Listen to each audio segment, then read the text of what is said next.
This is my collection of hemostats. It's always a good idea to label your tools.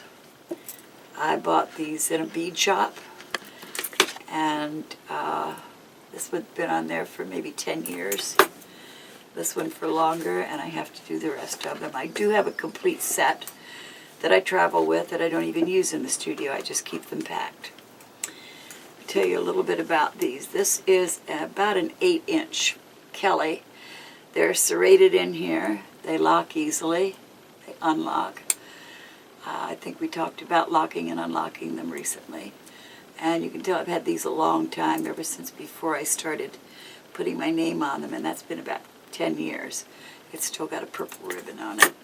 This is good for turning long things and large things, and it's good for straightening seams down deep where you can't get your fingers or get a smaller tool. Those are essential. By the way, when you go to look for hemostats, what you want to look for, which is why I don't order them by mail order. This pair needs to be replaced. As you see, they're not lining up anymore. You look for the longest, skinniest jaws you can find for each size. I found in the same boxes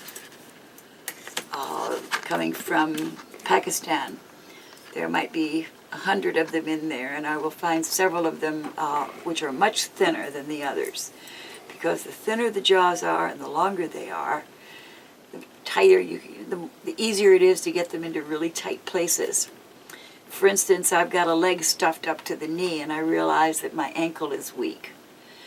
And it's stuffed around an armature, and it was a lot of work. I can easily slide this right down between the skin and the stuffing and deposit a little stuffing exactly where I need it. So these are 8-inchers. I think both of these are 8-inchers, yes.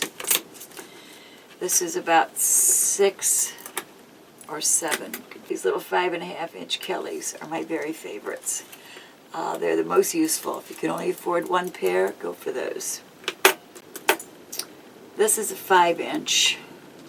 I believe these are called mosquitoes, aren't they? These are mosquitoes. I just had to check with Jim.